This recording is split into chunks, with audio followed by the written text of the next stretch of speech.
नमस्कार, मैं हूं आपके साथ सीमा चौधरी। आप देख रहे हैं चुने न्यूज, जुनून सच दिखाने का। देखिए, यूपी में एसआईआर के बाद फाइनल वोटर लिस्ट जारी हो गई है। यूपी में करीब यहां पर 2 करोड़ लोगों के नाम वोटर लिस्ट में कटे हैं। एसआईआर से पहले राज्य में यहां पर करीब 15 करोड़ 44 लाख वोटर थे, जो अब घट करके 13 करोड़ 39 लाख 84,792 रह गए हैं।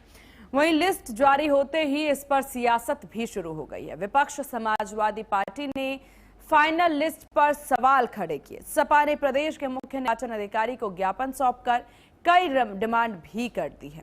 साथ ही सपा के मुखिया अखिलेश यादव ने भी मतदाता सूची को लेकर चुनाव आयोग पर हमला बोला। उन्होंने कहा कि बीजेपी चुनाव आयोग से मिलकर के चुनाव लड़ती है। समाजवादी पार्टी ने कहा कि चुनाव आयोग 403 विधानसभा क्षेत्रों की 1,77,516 पोलिंग बूथों की मतदाता सूची में लॉजिकल एरर और नो मैपिंग के आधार पर नाम काटे गए हैं। मृतक शिफ्टेड, अनुपस्थित, डुप्लीकेट मतदाताओं की सूची तथा फॉर्म 6 से जोड़े गए और फॉर्म 8 से संशोधित नामों की बुधवार विधानसभा वहीं आपको बता दें कि बूथवार और विधानसभा वार सूची तत्काल सभी राजनीतिक दलों को उपलब्ध कराई जाए। ये तमाम बातें यहां पर कही गई है अखिलेश यादव के द्वारा, साथ ही समाजवादी पार्टी के नेताओं के द्वारा।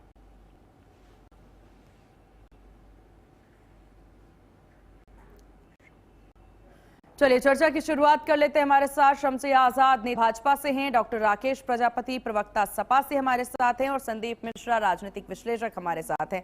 आप सभी का बहुत स्वागत है चुनन न्यूज पर। सबसे पहले आप ही से शुरुआत कर लेते हैं डॉक्टर राकेश प्रजापति। जब यहाँ जिस तरीके से एसआईआर होता है, क्रिया पूरी तरीके से यहाँ पर कानूनी होती है, लिस्ट बनकर सामने आ जाता है, तो काफी नाखुश ना रहे उस लिस्ट से आप लोग, क्या वजह? सीमा जी, बार बार ये वजह ना तारीख देने का काम करते हैं और यही सिस्टम इन्होंने एसआईआर में किया है। एसआईआर चल रहा है, एसआईआर के जो है अब ये लिस्ट आई है, लेकिन अभी भी ये क्लियर नहीं कर पा रहे हैं कितने वोट डिलीटेड हुए, कितने वोट शिफ्टेड हुए और कितने वोट जो है डुप्लीकेट है। अभी भी पता चल रहा है कि कई लिस्टों में डुप्लीकेट वोट की संख्या अभी भी काफी है। आखिर ये फिर एसआईआर किस लिए और डुप्लीकेट वोट खत्म नहीं करवा पा रहे हैं। और लोगों को जो नोटिस दिए गए थे, नोटिस का पूरी तरीके से क्लैरिफिकेशन नहीं कर पाए। उन नोटिस का जितने भी लोगों ने जमा किए नोटिस, उनका रोड बढ़कर के घूम रहे हैं। अब फिर से परेशानी, अब तो फिर से लाइन घूमेंगे। अभी मैं देख रहा था जिन लोगों को नोटिस मिले थे वो बेचारे 3-4 दिन जो जा करके ब्लॉक स्तर पर जाते थे, वहां पर जाके लाइन में लगे रहते थे, अपने डॉक्यूमेंट्स लेकर के जाते थे और बाद भी उनका समस्या का सॉल्यूशन नहीं हुआ है। अब वो एक बार फिर से लाइन लगाएंगे, वो लाइन लगाएंगे। आते हैं ठीक है, आएंगे। ओपनिंग कमेंट ले लेते हैं। भाजपा प्रवक्ता भी हमारे साथ बने हुए हैं, भाजपा नेता भी। आजाद साहब, आपको क्या लग रहा है यहाँ पर जिस तरीके से विपक्ष के द्वारा सवाल उठाए जा रहे हैं, उन सवालों के जवाब में आप क्या कहेंगे? एसआईआर की पूरी प्रक्रिया से संतुष्ट नहीं आ रहे? जी नमस्कार करना चाहेंगे आपको, आपके चैनल के दर्शकों को नमस्कार, और हमारे साथी प्रवक्ता और राजनीतिक विश्लेषक को भी नमस्ते। देखिए, ये है समाजवादी पार्टी और समाजवादी पार्टी को हम लोग विरोधी पार्टी मानते हैं, विपक्षी पार्टी मानते हैं। तो हम काम करें, चाहे वो देश के स्वतंत्र जज काम करें, चाहे ईडी करे, सीबीआई करे, न्यायपालिका करे, चुनाव आयोग करे या प्रशासन करे, कुछ भी करे, तो ये विरोध जो है भारतीय जनता पार्टी को झेलना पड़ता है। और जिस भ्रष्टाचार, जिस पारदर्शिता के साथ, जिस ट्रांसपेरेंसी के साथ इस बार चुनाव आयोग ने तैयार किया है, क्योंकि चुनाव आयोग ने जो समय दिया तो उसके बाद लगातार इन्होंने कहा, तो ये जनता की और इन्हीं की अपील थी कि इतने कम समय में कैसे हो जाएगा, इतने समय में कैसे हो जाएगा, इतने कम समय में कैसे हो जाएगा। तो चुनाव आयोग ने लगातार समय बढ़ाता रहा चुनाव आयोग, और कल जाकर जो है चुनाव आयोग ने 13 करोड़ 29 लाख मतदाताओं की लिस्ट जो है जारी की। उसके बाद भी ये कहा है कि इसे सुधार जिसको कराना होगा। अभी तक हमने देखा कि कोई भी आप ही के चैनल आपसे पूछता हूँ कि कोई भी ऐसा व्यक्ति नहीं आया कि जिसने अपना प्रमाण पत्र दिखाया हो कि मैं जीवित हूँ, मैंने फॉर्म भरा और मेरा नाम जो है वोटर लिस्ट में नहीं जोड़ा गया। इसका मतलब ये है कि चुनाव आयोग ने के साथ इतना काम किया। क्योंकि भारतीय जनता पार्टी की सरकार और डबल इंजन की सरकार है, तो बस सपा अगर विरोध नहीं करे, हमें नहीं लगता कि समाजवादी पार्टी जो है वो अपना खाना भी हजम कर पाएगी। ये इसका धर्म है, तो ये अपने धर्म के प्रति बहुत वफादार, और हम लोग इनके धर्म पर करते हैं क्योंकि हम इनको मानते ही हैं। जैसे किसी योजना का ऐलान होता है, जैसे कहीं कोई न्याय का काम होता है, जैसे किसी अपराधी बुलडोजर चलता है, किसी अपराधी को पाया जाता है, उसको सजा, उसकी एनकाउंटर होता है, तो हमको ये पता होता है कि समाजवादी पार्टी हमको झेलना, उसके लिए तैयार रहते हैं। अब इन आयोग ने इसके पहले ठीक है। कहा था, भारतीय जनता पार्टी ने भी कहा था कि हर अपने डीएलए लगाए, उनको बाकायदा ट्रेनिंग दी और भारतीय जनता पार्टी ने अपने चलिए ठीक है, ठीक है, ठीक है, आएंगे आएंगे आपके पास साहब। संदीप मिश्र ने, संदीप जी, एसआईआर प्रक्रिया जिसमें बहुत से ऐसे प्रावधान है, जिसमें बहुत से ऐसे रूल्स लाए गए नाम डुप्लीकेशन को लेकर के, या ऐसे बहुत से वोटर्स थे जो कि उपलब्ध नहीं है लेकिन फिर भी उनके नाम जो है वोटर लिस्ट में थे, उन सबको हटाने की एक ये प्रक्रिया थी, जिनके नाम नहीं जुड़ पाए उनको जोड़ने की प्रक्रिया थी। अब इस प्रक्रिया को लेकर के विपक्ष का अलग ही एंगल नजर आ रहा है, क्या कहेंगे आप पूरी स्थितियों को लेकर? देखिए, इलेक्शन कमीशन के काम को लेकर के इतना तो है ही, में रहता है जो भी सरकार सत्ता में रहती है, खासकर केंद्र में, उसको इस बात का आरोप तो झेलना ही पड़ता है कि इलेक्शन कमीशन उसके हाथ में खेल रहा है। लेकिन यहाँ पर जो बात आ रही है, आप जो कह रहे हैं कि इलेक्शन कमीशन में जो डबल नाम आ रहे हैं, दो तरह के नाम आ रहे हैं, इस बात को हमें समझना चाहिए कि उत्तर प्रदेश में जो इलेक्टोरल रोल बनता है, हिंदी में बनता है और इंग्लिश में भी, और यहाँ पर जो पहले के नाम बने हुए हैं या पहले से जो नाम चले आ रहे हैं, उसमें स्पेलिंग को लेकर के कंप्यूटर में जब नाम की एंट्री होती है तो कहीं भी अगर आपका नाम प्रदीप है तो DIP भी किया जा सकता है, DEEP किया जा सकता है। इस बात की संभावना से इनकार नहीं किया जा सकता है कि डबल नाम हो, और इलेक्शन कमीशन उसको हटाने का अगर काम कर रहा है तो कहीं किसी को आपत्ति नहीं होनी चाहिए। लेकिन सबसे बड़ी बात जो यहाँ पर हम सभी को आपके चैनल के माध्यम से जानना चाहिए कि चुनाव तो बिल्कुल सर पे नहीं है। अगर आपका नाम डिलीट हो जाता है या आपका नाम छूट जाता है, कोई हाय तो मचाने की जरूरत नहीं है। आपके पास कभी भी समय है, आप अपना नाम ऑनलाइन भर करके उसमें ऐड करा सकते हैं। तो ये एक अफवाह तैयार करना पक्ष के द्वारा कि भाई आसमान गिर रहा है, आपका नाम कट गया तो आपके अधिकार खत्म, या भारत के नागरिक नहीं रहेंगे, इस तरह की चीजें जो अफवाह क्रिएट करने की कोशिश हो रही है, इस पर रोक लगाई जानी चाहिए और इलेक्शन कमीशन को समझाना चाहिए कि भाई ये नहीं हो रही है, इसमें कि आपका अंतिम अवसर है, अंतिम अवसर नहीं है, फिर एक बार पुनरीक्षण होगा। इस बात को हम सब लोगों को जानना चाहिए।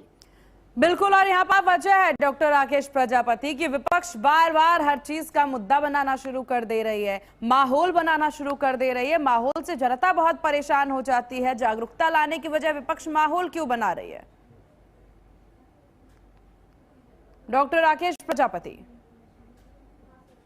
अरे आप भी मैडम ऐसा काम कर रही हैं, आप बताइए कि चुनाव आयोग की तारीफ कर देंगे, शासन प्रशासन की तारीफ कर देंगे तो हो जाएगी ना, तो भाजपा गुडविल कि ये बर्दाश्त कर पाएगा, ये तो इनका आत्मा खराब कर देगा ना। तो नहीं है, दो नेताओं का जो वोट करता है, इनके पास जानकारी है नहीं किसका काटा गया किसका नहीं काटा गया, अभी तक नहीं, अभी तक इन्होंने वोटर लिस्ट देखी नहीं होगी। लेकिन बस अखिलेश यादव ने कहा कि भाई गलत है, चुनाव आयोग ने गलत किया, उनके पास कार्यकर्ता हूँ भाई।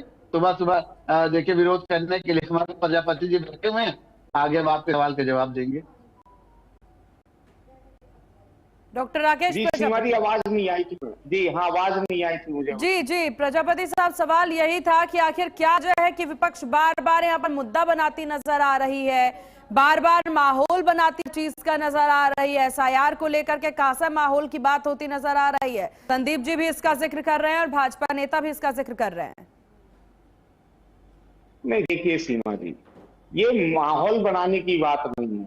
कई लोगों को राष्ट्रीय अध्यक्ष जी ने लगभग 3 महीने पहले एक प्रेस कॉन्फ्रेंस की थी और वहां पर निषाद व्यक्ति समाज के एक व्यक्ति को बाकायदा दिखाया, वो व्यक्ति जीवित था, वहां पर खड़ा हुआ था और उसके वोट को डिलीटेड दिखाया गया था। क्यों डिलीटेड दिखाया गया था भाई?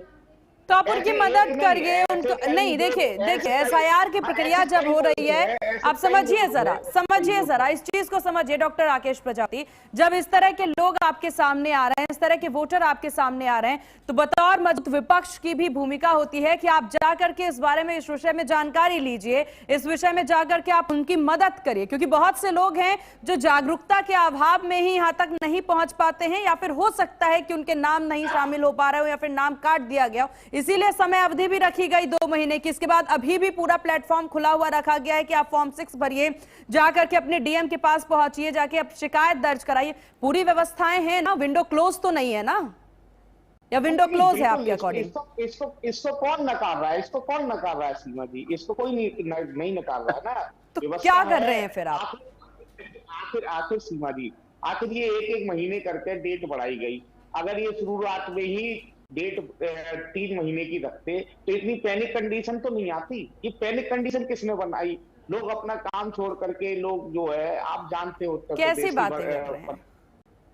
नहीं, अरे कैसी बातें कर रहा हूं मैं? आप बताइए, ऐसा कौन सा गांव है जिसका व्यक्ति जो है दिल्ली में नहीं रहता? ऐसा कौन सा गांव है जिसका व्यक्ति जो है हिमाचल प्रदेश में रहता? लोगों को पैनिक कंडीशन बनाई नहीं गई। पहले 20 दिन का समय दिया गया। तो आप जानकारी दीजिए ना ऐसा। आप अच्छा एक सेकेंड डॉक्टर राकेश प्रजापति, क्या आप सभी लोग ये कहना चाहते हैं, पैनल में जितने भी लोग हैं, कि आप सभी लोग ये कहना चाहते हैं कि बिना सोचे समझे, बिना कोई जानकारी लिए हुए, बिना किसी को कुछ बताए हुए उनके नाम सीधा हटा दिए जाते हैं? आप ये सवाल कर रहे हैं?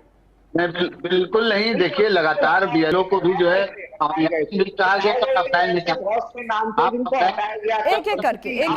कृपया करके बोलिए। बहुत से सीमा जी, ये सच्चाई है। बहुत से नाम हटाए गए थे।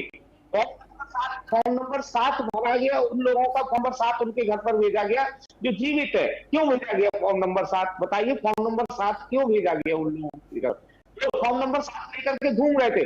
और सबसे बड़ी बात यह है, जो है ये कुछ स्पेशल लोगों के लिए भेजे गए। शमशी जी के समुदाय के लोग हैं वो ज्यादा।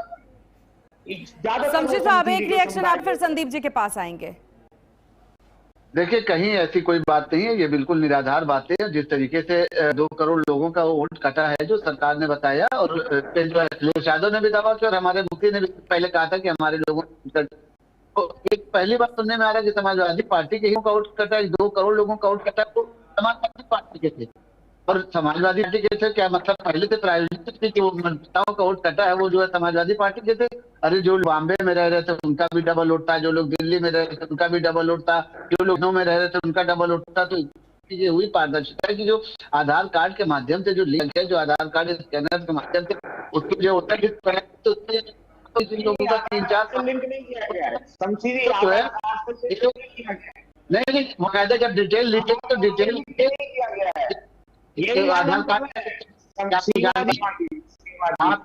जानकारी नहीं, आपको जानकारी नहीं तो हमारी बात सुन लीजिए तो आपकी समझ में आ जाएगी। जब ऑनलाइन जो है आधार कार्ड के माध्यम से आधार कार्ड क्या नाम है, आपके जो है घर का क्या पता है, आपकी आयु कितनी है, वो सब आधार कार्ड से लिया गया। आपको जानकारी नहीं, आधार कार्ड के माध्यम से लिया गया है। चुनाव आयोग समाजवादी पार्टी की जब सीटें बढ़ती है तो कहते कि चुनाव अच्छा हुआ है और उसके बाद जब हारने लगते हैं तो आप कहते हैं कि चुनाव आयोग जो है तो भाजपा कहने पे काम कर रहा है। चुनाव आयोग कर दीजिए, सब लोग हो जाएगा, वो भी रास्ते से सुन लीजिए, रास्ते से हो जाएगा। ये क्यों नहीं कर रहा? ये भी होगा समाजवादी पार्टी की दान ये क्या करते थे, आपने शायद कल का अध्ययन कर लिया है, करते थे तो ईवीएम के पारदर्शिता है। और आपने देखा कि अभी बिहार का जो चुनाव हुआ, जो ऐतिहासिक चुनाव हुआ कि जहाँ पर लोग बगैर हत्या के चुनाव नहीं होता था, बगैर आगजनी के चुनाव नहीं होता था, बगैर जो है बूथ कैप्चरिंग के चुनाव नहीं होता था, वहाँ पर बिहार जैसे संवेदनशील में जो है तो चुनाव आयोग ने किस तरीके से आयोग क्या पूरा हिंदुस्तान की तारीफ कर रहा है। और प्रत्येक 14 चुनाव आप ही की पड़ी है ना, बात सही है, आप जीत जाते हैं तो ठीक। कहते हैं कि सीट चुनाव जो सही है, आप जीत जाते हैं तो जनता ठीक को है, धन्यवाद देते ठीक है। हैं, और हार जाते हैं तो ठीक है। चलिए ठीक है संदीप जी, जिस तरह की स्थितियां यहाँ एसआईआर को लेकर बनती नजर आई है, हम सभी जानते हैं जब जनवरी 2026 में एक लिस्ट जारी की गई थी, उस करोड़ तक के आंकड़े देखने को मिले थे, और उसके बाद जब अब यहाँ पर आंकड़े सामने 2 महीने की अवधि दी गई और उस 2 महीने बाद जो है उस आंकड़ों में बदलाव देखने को मिला, बहुत से नाम एड ऑन किए गए, 84 लाख नाम इसमें और एक्स्ट्रा जोड़े गए हैं। तो क्या मानना चाहेगा, अगर यहाँ पे वोटर्स हटाने का ही काम होता तो ये 84 एड ऑन कैसे हो गए? देखिए, मैं सपा के वक्ता को बड़े गौर से सुन रहा था, उनको इस बात पे आपत्ति थी कि बार बार तारीख क्यों बढ़ाई। भाई, इलेक्शन कमीशन ग्राउंड रिपोर्ट जो आती है, जो जमीनी हकीकत आती है, उस हिसाब से निर्णय लेता है। अगर इस तरह की चीजों पर आंख मूंद करके इलेक्शन बैठा रहेगा या स्टेटमेंट बना रहेगा कि मैं टाइम नहीं बढ़ाऊंगा, तो निश्चित ही लोगों के बीच कौतूहल बनेगा और एक तरह से असमंजस की स्थिति बनेगी, जिससे कि बीएलओ के कहें इलेक्शन ऑफिसर के पास लोगों की भीड़ जमा होगी। तो यही तो समाजवादी पार्टी चाहती थी करना, लेकिन इलेक्शन कमीशन इस चीज को होने नहीं दिया। दूसरी बात जो यहाँ पर सबसे महत्वपूर्ण वोटिंग को लेकर के, अगर आप मुंबई को देखें तो मुंबई में पूर्वांचल के बहुत सारे लोग हैं जहाँ पर वो डिसाइडिंग में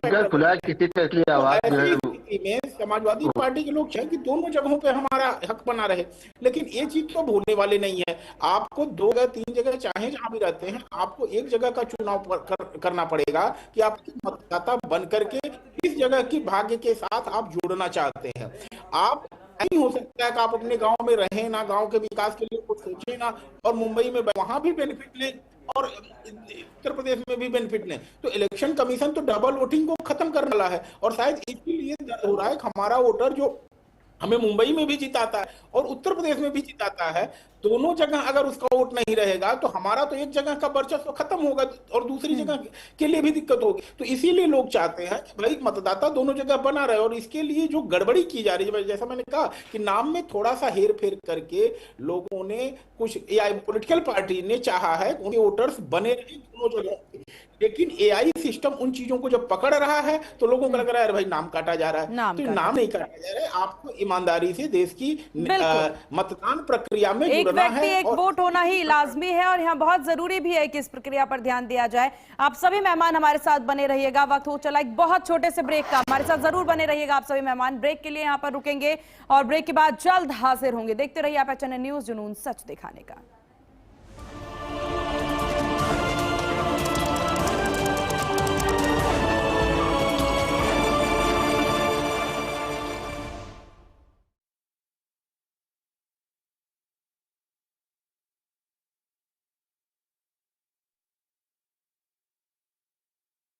आइसक्रीम खाओगी? जंगल में आइसक्रीम मिलती है।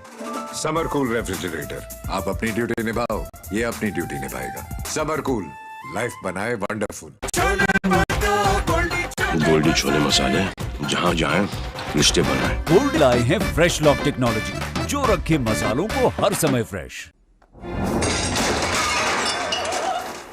फर्श की टाइल्स को चेंज करो, बड़ी स्लिपरी हैं। थर्मोकूल वॉशिंग मशीन। थर्मोकूल, इंडिया का नया अंदाज। चाहे कितने ही मुश्किल रास्तों पर चलना हो, मजबूत कदमों से हर जंग जीती जा सकती है। और ऐसे मजबूत कदमों के लिए आपको चाहिए doctor ortho acupressure slippers and shoes, जो आपको हर पल देते हैं एक नई एनर्जी, मजबूती और दर्द से पूरी आजादी। Doctor ortho celebrates the release of decoy in cinemas on 10 April. Devbhoomi Uttarakhand, जहां प्रकृति की अनुपम सुंदरता और अध्यात्म की दिव्य ऊर्जा एक साथ अनुभव होती है। ये वही पावन भूमि है जहां हर वर्ष लाखों श्रद्धालु दिव्य 4 धाम यात्रा में शामिल होकर आस्था, श्रद्धा और आत्मिक शांति की अनूठी अनुभूति प्राप्त हैं। इसी पावन भूमि पर आरंभ हो रही है 4 धाम यात्रा 2026, जिसका शुभारंभ 9 अप्रैल को श्री यमुनोत्री एवं श्री गंगोत्री धाम के कपाट खुलने के होगा।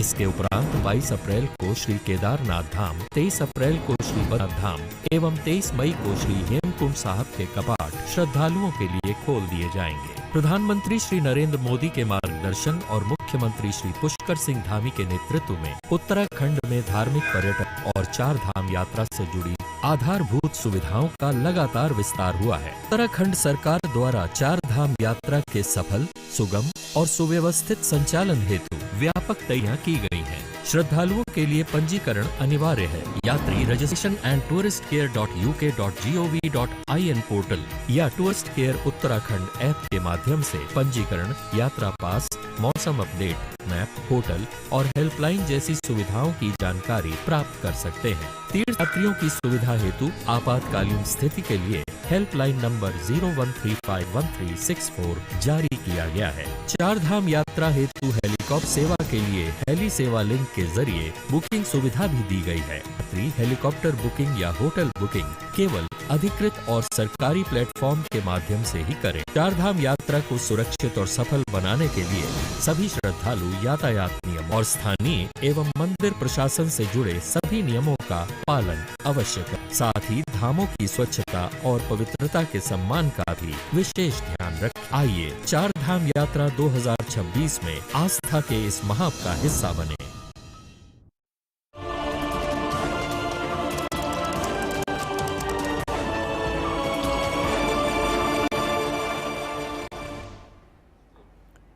ब्रेक के बाद एक बार फिर से स्वागत है आपका। आप देख रहे हैं न्यूज जुनून सच दिखाने का। हमारे साथ डॉक्टर राकेश प्रजापति, सपा प्रवक्ता, और संदीप मिश्रा, राजनीतिक विश्लेषक हमारे साथ बने हुए हैं। आप दोनों मेहमानों का एक बार फिर से स्वागत है। संदीप जी, काफी महत्वपूर्ण बात करते डॉक्टर राकेश प्रजापति नजर आ रहे थे, और इससे समझा जा सकता है कि आखिरकार क्या है SIR की प्रक्रिया। इसके बावजूद जो समस्याएं हैं उसको किस प्रकार से उजागर किया जाए, ये भी महत्वपूर्ण है। क्या कहेंगे आप डॉक्टर राकेश प्रजापति?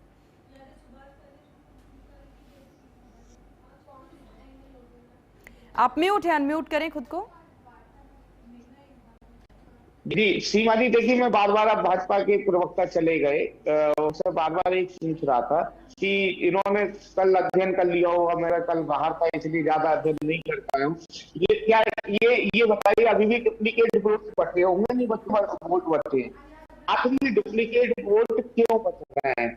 ये किन लोगों के लिए? अगर उत्तर प्रदेश पिछले दिनों 25 लाख डुप्लीकेट वोट थे, अब 11 लाख के आसपास डुप्लीकेट वोट बचे हुए हैं। ये 11 लाख डुप्लीकेट वोट क्यों बचे हुए? ये बड़ा प्रश्न चिन्ह है SIR के नाम। ये 11 लाख वोट कहीं ना कहीं सिस्टम को बिगाड़ने का काम है। और अभी तक वोट कट रहे थे, इसलिए भी आपको परेशानी हो रही थी। अब कुछ बचे हैं तो उसको हटाया जाएगा फ्यूचर में। अब उसका सवाल आप जरूर उठाते नजर, मतलब डुप्लीकेट वोट थे, ये तो अब आप मान गए ना डॉक्टर राकेश प्रजापति? ये तो अब आप मान रहे हैं ना? विपक्ष ये बात तो मान रही है कि डुप्लीकेट वोट थे जिनको हटाया गया है। SIR का किसी ने कोई विरोध नहीं किया था, ठीक है ना। केवल SIR की टाइमिंग को लेकर के विरोध था। SIR की टाइमिंग को लेकर के विरोध था कि SIR को 10 दिन दिए जा रहे हैं, इसको विरोध था, और कोई विरोध नहीं था। SIR का कभी अभी तक प्रक्रिया जारी है हाँ, लेकिन आखिर ये प्रक्रिया फिर वही वाली बात है, आप उस चीज को मान ही नहीं रही है।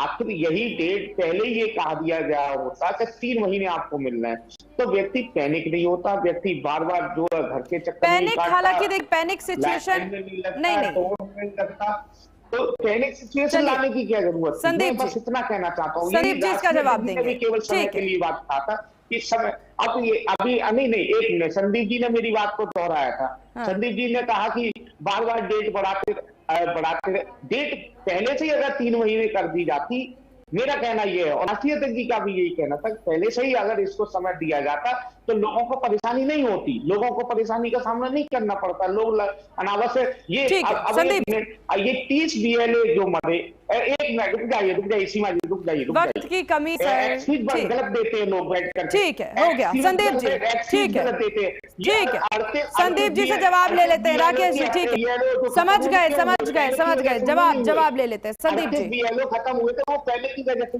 ठीक है, अगर उन्हें 3 महीने का समय मिलता तो आराम जी।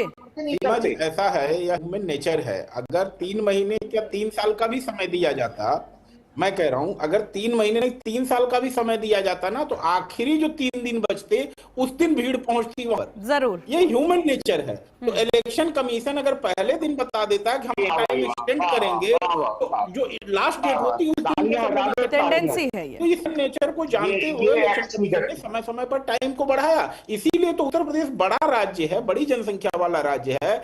2027 इलेक्शन कमीशन ने नहीं किया, चाहता तो इलेक्शन कमीशन 2027 चुनाव हम 2023 में एसआईआर करेंगे। अगर 2026 के प्रारंभ में ही एसआईआर कर रहा है तो इलेक्शन कमीशन इस जिम्मेदारी को समझ रहा है कि एक बड़े राज्य में एसआईआर क्रिया करने में बड़ी विषमताएं आएंगी, जटिलताएं आएंगी और उनका हल इलेक्शन कमीशन को ही निकालना पड़ेगा। तो निश्चित ही यह चीज जो हो रही है प्रक्रिया, इलेक्शन प्रक्रिया को शुद्ध करेगी और आने वाले समय में जो एक डुप्लीकेसी है वोटर्स की कम होगी, ऐसा मेरा मानना है। ठीक ठीक, आप दोनों मेहमानों का बहुत शुक्रिया HNN को अपना कीमने के लिए, चर्चा में शामिल होने के लिए। इसी के साथ इस बुलेटिन में बस इतना ही। देखते रहिए HNN, सच दिखाने का। नमस्कार।